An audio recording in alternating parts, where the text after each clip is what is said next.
Regardons comment l'on peut créer un préfab dans UDK. Les préfabs sont des collections d'acteurs, y compris associés à du Kismet, qui peuvent être groupés ensemble et ensuite redéposés dans la scène, ce qui facilite la multiplication de composants qui sont exactement identiques. Alors imaginons que l'on a créé une série d'acteurs. Alors ici on a une static mesh, bougie, le corps d'une bougie. Ici on a un émetteur de particules qui est la flamme que l'on voit en haut de cette bougie. On a un trigger. Et là on a aussi une lumière qui est un spot que l'on peut allumer ou éteindre grâce à un petit programme Kismet. Le programme Kismet est le suivant. On a un trigger touche, on a un acteur toggle qui permet d'allumer ou d'éteindre la lampe, ici le spot, à chaque fois que l'on passe sur le trigger. Le trigger est rendu visible dans la séquence de jeu pour pouvoir viser le trigger. Alors, un petit test. Voilà, on a un trigger, on a une bougie avec le spot, et voilà, le spot est éteint, et le spot se rallume. À chaque fois que je touche le trigger, on allume ou on éteint le spot. On va donc créer un préfabriqué avec tous ses composants. Alors, pour créer un préfab, il suffit simplement de cliquer sur tous les composants, c'est-à-dire de tous les sélectionner. Et ensuite, avec le bouton droit de la souris, on fait créer un préfab. Ensuite, on définit un paquet. Alors, j'ai ici un paquet Mi Package Préfab. Ensuite, je donne le nom de bougie, par exemple.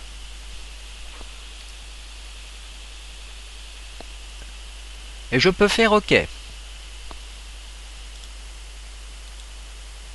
Alors ici, on a un message. Alors, vous avez plusieurs possibilités. Eh bien, je vais faire Yes dans le cas présent. Et ici, je vais faire non, car je ne veux pas rajouter à toutes les instances, vu que je n'ai pas encore créé d'instance dans la scène. Si je retourne dans le browser, eh bien dans Mi Package Préfab, je trouve ici le préfab que je viens de créer. C'est donc celui-ci. Alors, je peux déjà faire la première chose, c'est déjà de sauver mon paquet. Ensuite, je vais supprimer tous les composants de la scène. Ensuite, je crée par exemple une nouvelle scène. Alors, je vais déposer donc le préfabriqué dans la scène avec un drag and drop. Ensuite, je peux le positionner donc légèrement au-dessus du sol pour que la bougie soit bien disposée, et je peux de nouveau effectuer un test.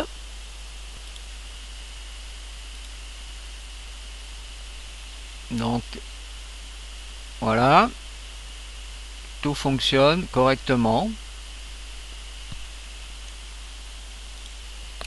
Je viens maintenant de déposer donc 3 préfabs dans la scène. Alors maintenant, qu'est-ce qu'on peut faire avec ces préfabs? Eh bien, imaginons par exemple que je veux modifier la couleur de ce préfab ici, la couleur du spot. Je commence par sélectionner le préfab que je veux modifier. Ensuite, je vais dans View. Et ici, vous voyez, j'ai une variable qui est préfab. Alors, on désélectionne cette variable, car ici, on va ouvrir donc le préfab. Donc chaque composant du préfab peut être sélectionné. Le trigger, la static mesh, l'éditeur de particules et ici la lampe.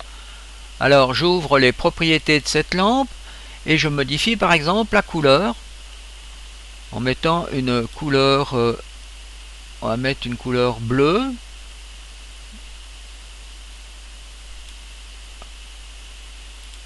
Ok. On va peut-être augmenter un petit peu aussi le brightness.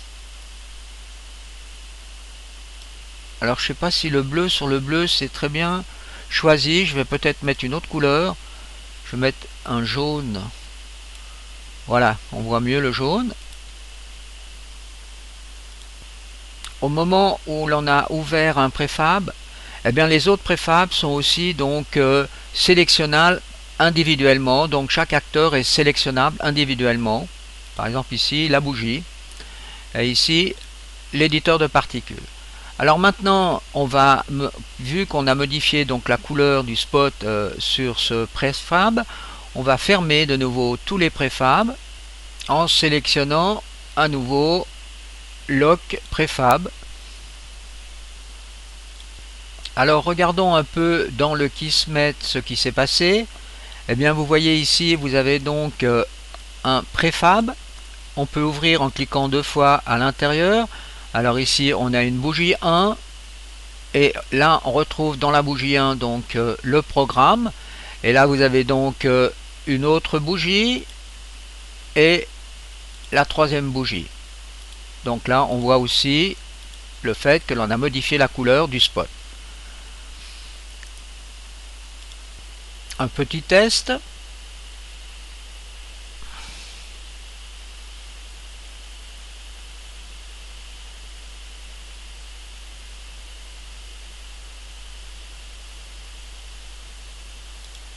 Imaginons que l'on désire appliquer la modification sur la couleur du spot à toutes les autres instances. Eh bien il suffit de sélectionner donc ce préfab, bouton droit, et vous voyez, vous faites ici Update. À ce moment-là, donc toutes les instances prennent donc la même couleur.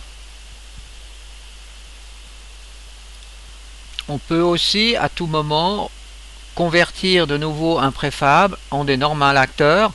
Alors on sélectionne le préfab, bouton droit, conversion vers des acteurs, et voilà, on a donc des acteurs séparés. Voilà, ceci sera la fin sur cette introduction sur les préfabs.